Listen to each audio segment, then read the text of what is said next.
মানুষের জীবনে বড় ব্যথা হলো টাকার জন্য আপনজনকে হারানো। এটা আমার সঙ্গে হয়েছে। যার টাকা নেই তার কণ্ঠ যেন কারো কাছে পৌঁছায় না। দারিদ্রতা শুধু ক্ষুধার যন্ত্রণা নয়, এটা সামাজিক অবহেলার সবচেয়ে বড় নাম।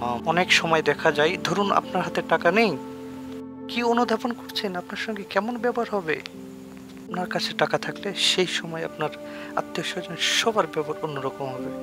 বা কোনো সমস্যা হলে চারপাশে ভিড় জমে যাবে, আত্মীয় স্বজন বন্ধু বান্ধব সমাজের সবাই তার খোঁজ খবর নেবে, অর্থহীন হয়ে পড়বে, একে একে সবার মুখস্থপন আস্তে আস্তে খুলে যাবে।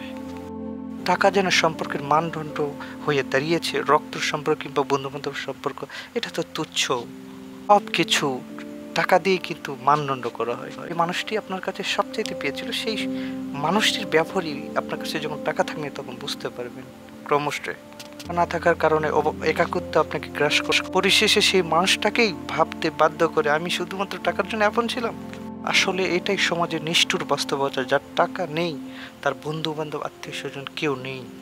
তাই জীবনের শেষ সত্য হলো টাকা নেই তো মানুষ। আপনার নিজের ছায়াটুকুই আপনার কাছে আপন হয়ে থাকবে। টাকা থাকলে কখনোই একটা মানুষকে আপনি চিনতে পারবেন না। হাসি মিষ্টি ভদ্র আচরণের আড়ালে অনেক সময় স্বার্থপরতা লুকিয়ে থাকে, সেটা টাকা থাকলে বোঝা যায় না। চিরকাল প্রতিষ্ঠিত থাকবে না, একদিন বুঝতেই পারবেন আপনার সঙ্গে কি করেছে সে। মানুষটিকে সত্যকারে চিনতে হলে আয়নার প্রয়োজন হয় না, সময় আপনাকে চিনিয়ে দেবে মানুষটা কেমন ছিল। সময় এমন একটা জিনিস, জীবনের সমস্ত প্রতিচ্ছবি আপনাকে দেখিয়ে দেবে। মনে হবে অনেক আগে এই শিক্ষা আপনার গ্রহণ করা উচিত ছিল। টাকা না থাকলে আস্তে আস্তেই মানুষের প্রকৃত চরিত্র আপনার সামনে উন্মোচিত হয়। সত্যকার অর্থেই তিনি যে মুখোশ ধরেছিলেন সেটা কিন্তু আপনি বুঝতে পারবেন।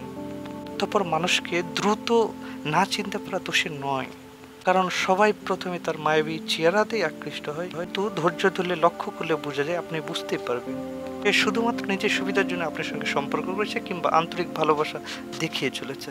এই জীবনে আয়নার দরকার নেই মানুষকে চেনার জন্য, শুধু অপেক্ষা একটু যথেষ্ট সময়ের জন্য।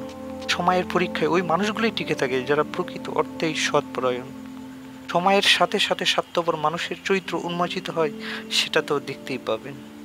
শেষে আপনি বুঝতেই পারবেন আসল সম্পর্ক আর মিথ্যা সম্পর্কের মধ্যে পার্থক্য কী। ধন্যবাদ। ভিডিও ভালো লাগলে লাইক, কমেন্ট, শেয়ার করে আমার পাশে থাকবেন।